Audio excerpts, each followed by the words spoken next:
Subscribe. Here we go, an hours meter install and a generator break-in, a brand new generator. I should say it's not that brand new. Next here on Tickle Check.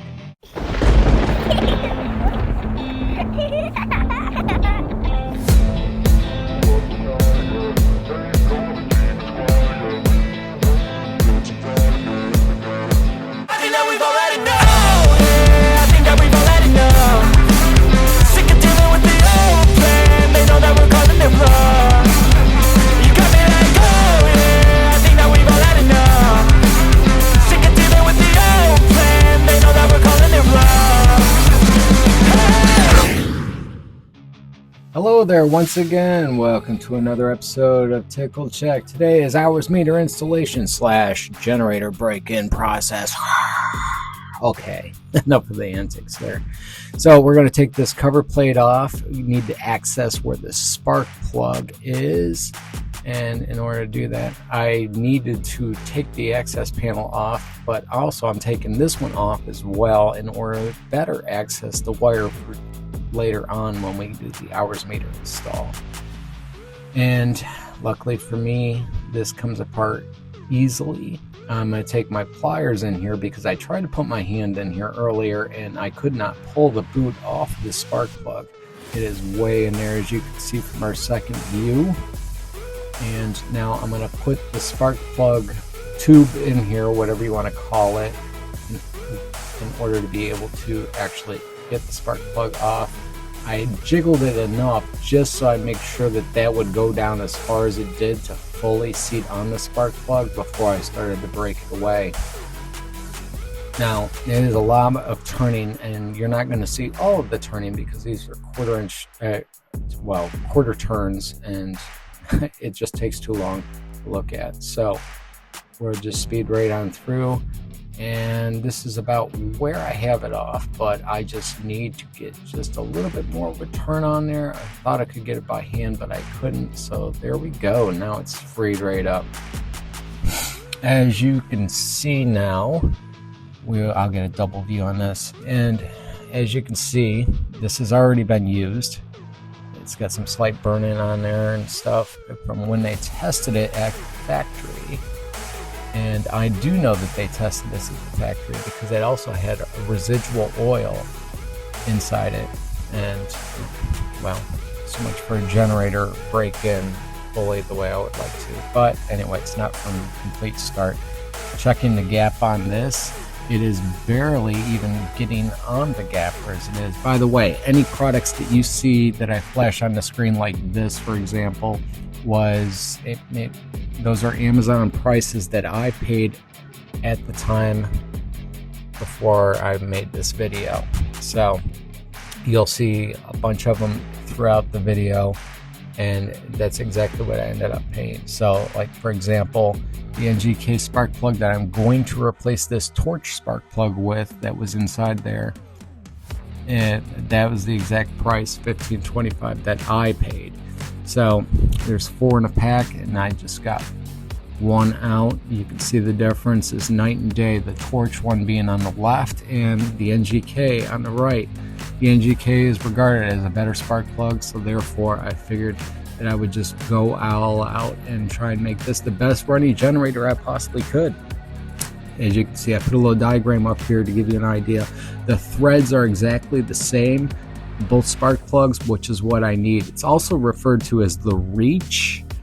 So I need to make sure I get my gap in better than what they had.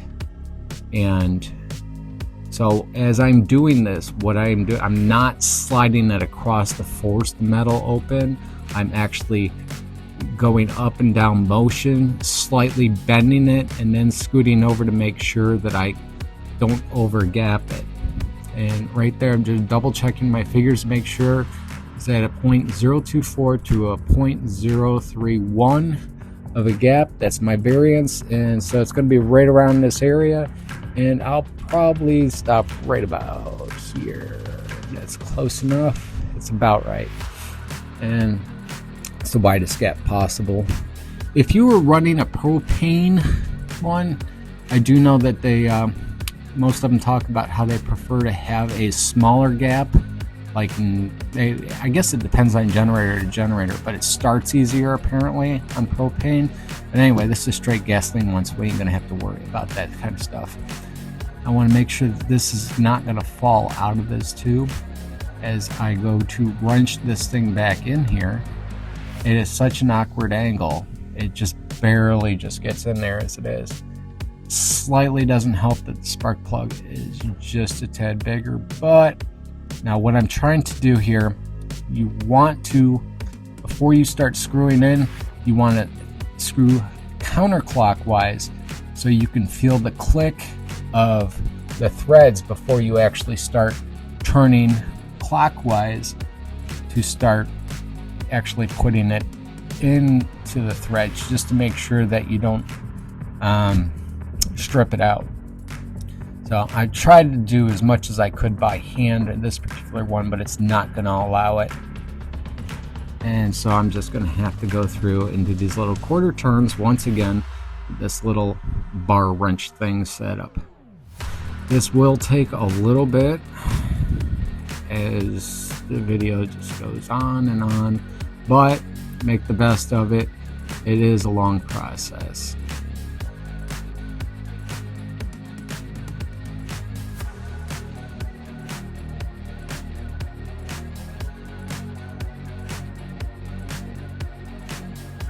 Now we've finally reached the end of that. It was a lot of turning, but I had to speed it up a little bit just to make sure. So now we're getting towards the end. Keep in mind, if you're starting out with a newer spark plug, you're going to have more of a turn than what you would if it was an old spark plug. You would have just a slight turn on an old spark plug. I couldn't pull it out by hand, so therefore I had to do the wrench. Not exactly what I want to do, but that's how you have to do it. So we cleared step one.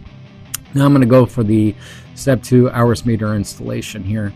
This is once again Amazon pickups, and I thought I'd give you a better illustration here. Price $10.99, and it's pretty good. It's regarded as pretty good. I mean, you know, it's nice and useful. So deal is that there's a wire. It's going to go inside that sleeve they supply you, obviously.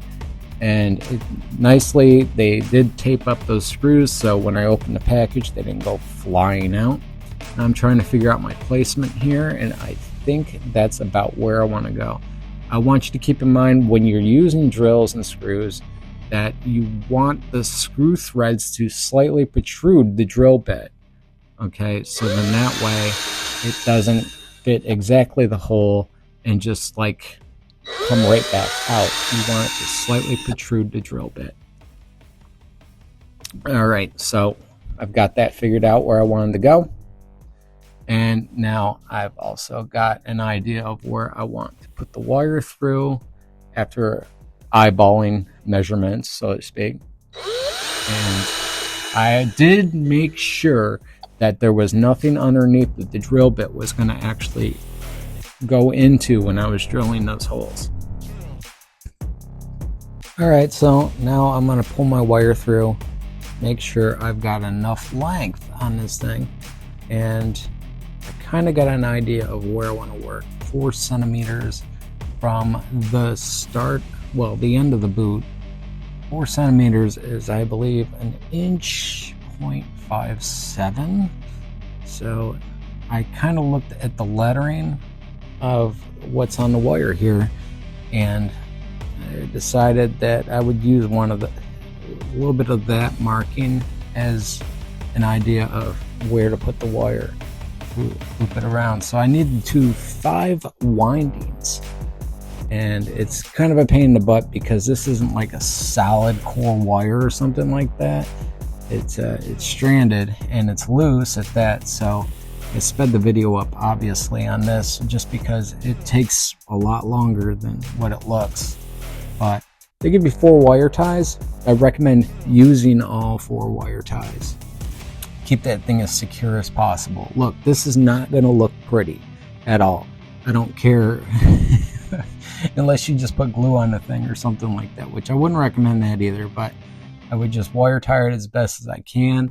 Get your 5 windings. Now I'm going to do my clippings here, and this is actually the satisfying part when you actually put up with all that frustration of getting that wire all wrapped around there and trying to fight with it to keep it on there wound up. All right, we're gloved up, ready to go. Get my electrolyte, not electrolyte, what is it? Oh, it's this stuff, dielectric grease. Okay, gotcha. Good thing I put that up there, so I knew what to do.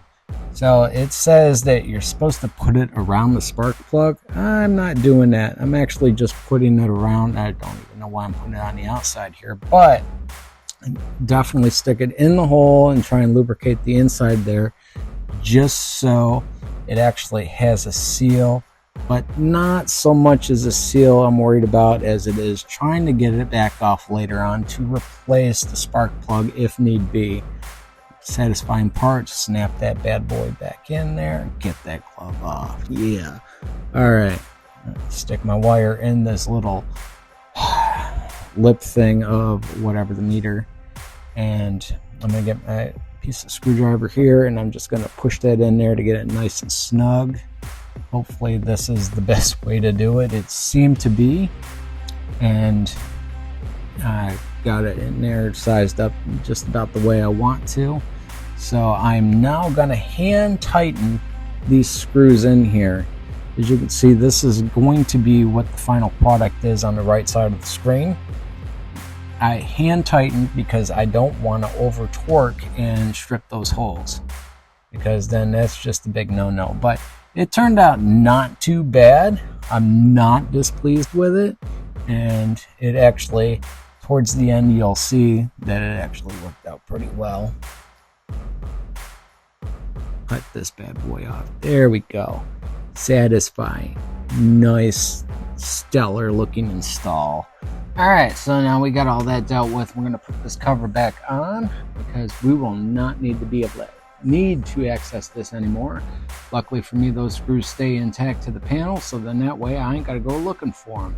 Now I'm going to put this cover plate back on, and we are done playing with that spark plug. And I'm pulling this just to make sure that that cord isn't tangled up into anything on the inside when I put that cover panel back on. So now I'm going to take this access off, and we really need to get in here, not just to change the oil, or else I would have just did a little cover and been done with it, but we need to get into where the air filter is. And first off, a quick glance overview here. That's where the oil would come out and be put back in.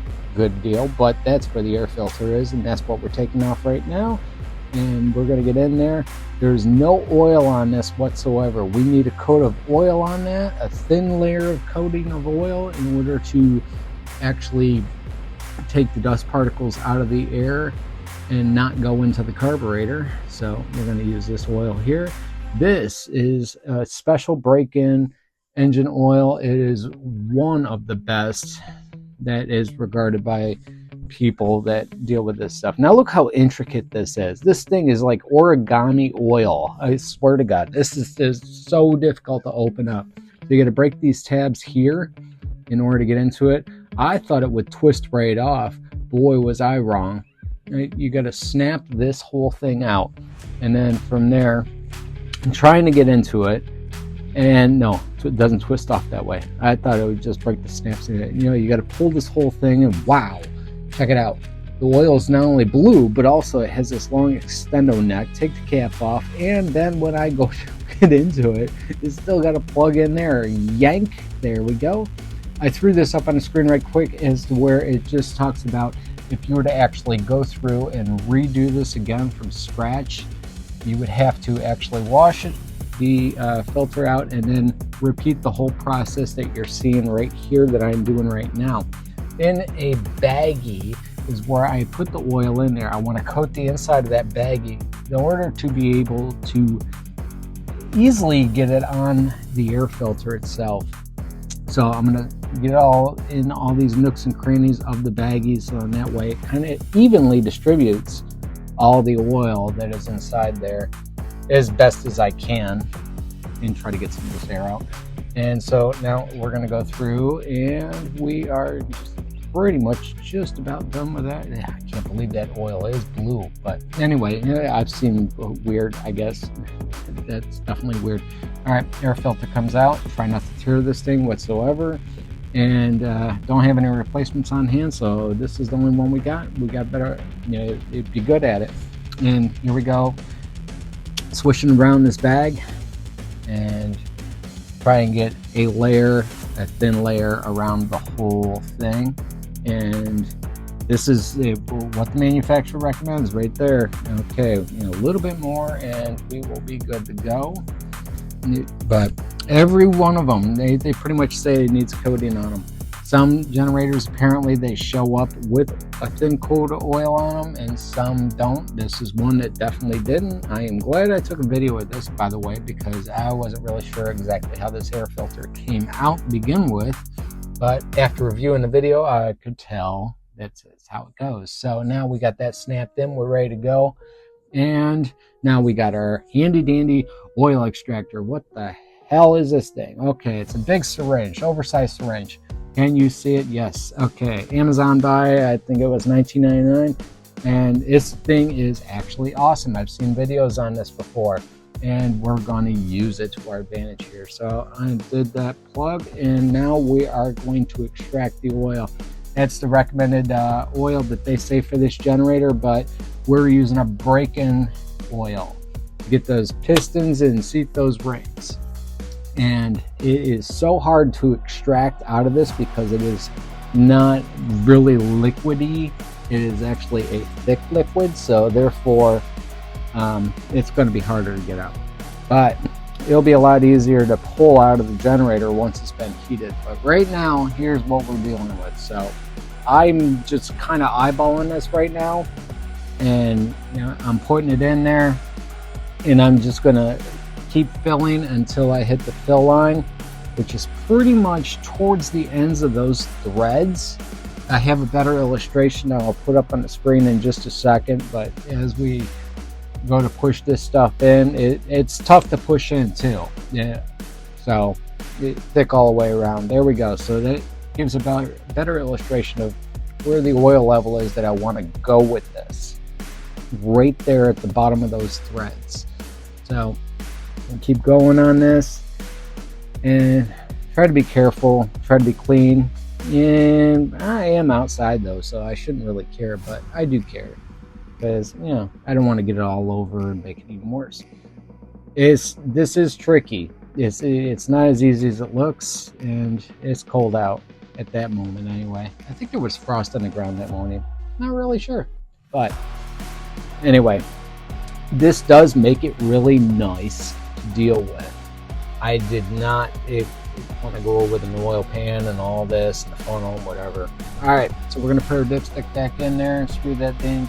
And just screw it right down, and yeah, we're good to go. Wipe that off and get it all cleaned up a little bit better. And so therefore, I believe I'm gonna put the cover back on now. Yep, okay. And make sure I get our tabs in there good. Now pound that thing back on there and get her nice and seated correctly, because I believe I did it incorrectly once before. I did have this taken apart so that way I would have a better idea of what I was dealing with before I did this video. Put the access panel back on for the oil, and now we're going to, importantly here, do 10 dry pulls with it in the off position. No gas in this still. And the deal is that we want to be able to get some lubrication in there, so that way it doesn't have a dry start. Now, usually what a lot of these other videos would say is that you should get some Lucas oil and you should put like a teaspoon or tablespoon or whatever in where the spark plug hole is. No, we're not doing that. And the reason being is because I don't need a mixture of something else to deal with the break-in oil. The break-in oil is the whole point here of a break-in process, where I wouldn't even bother. So, nevertheless, we chose not to use the Lucas. And plus, I don't see a reason to buy it. Anyway, so after fighting with this gas can a little bit, I thought I'd throw up on the screen here that I did buy some fuel stabilizer. Apparently, this stuff is good for 2 years. Once you put it in the gas can with the gas, it will treat it for 2 years. So use it up by then. It's pretty easy. It's got a nice squeezable spout there where you just squeeze it, and took like 2 shots. I think one shot is 2.5 gallons in this 5-gallon container. And I hate these gas cans, by the way, and a lot of other people do too. So if you got one, I feel your pain. And anyway, so I'm not sure exactly how much I put in that. Closing this gas can up, and now we got to turn the top there. That's a vent, so that way air can flow in as the gas is slowly spent.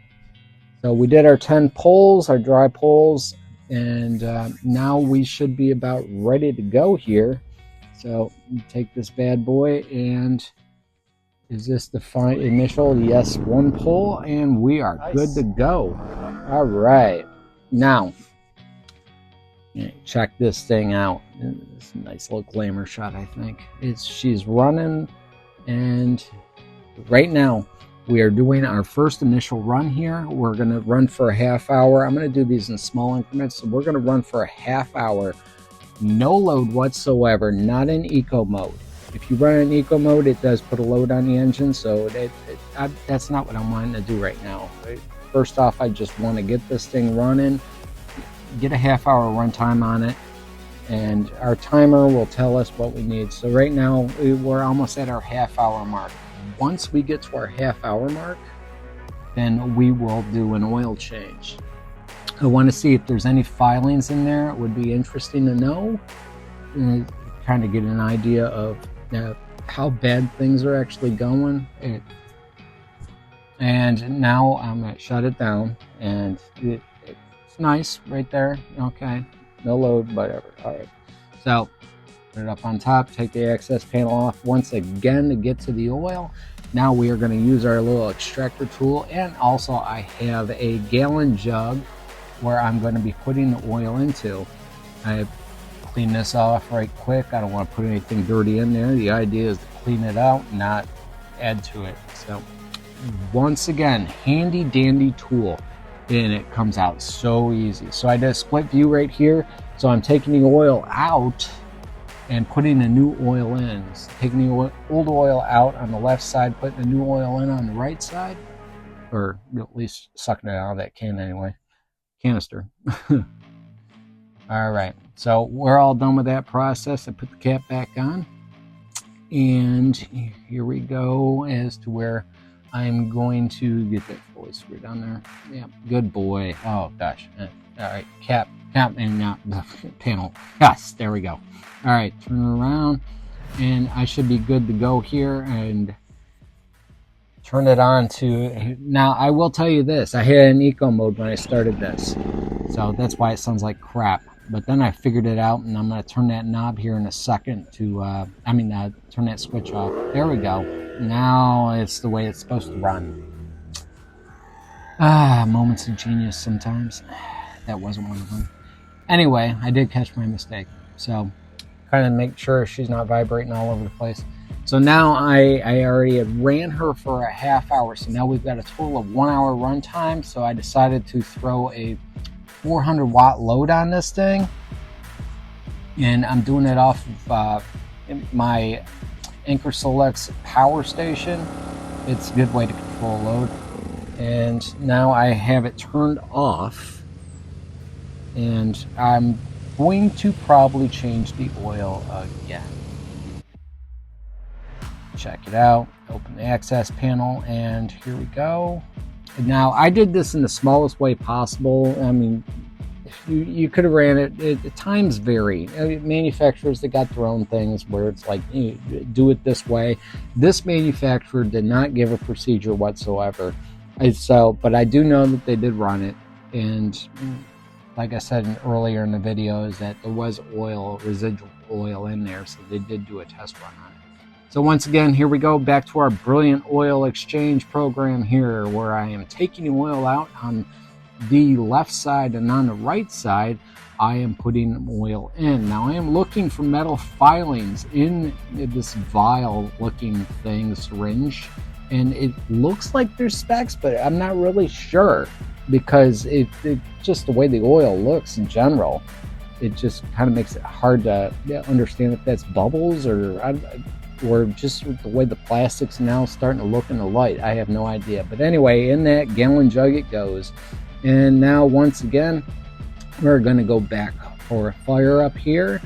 And bam! Yeah! Alright. Now, put it back in the run position. And now we're going to go and put an excessive load on here.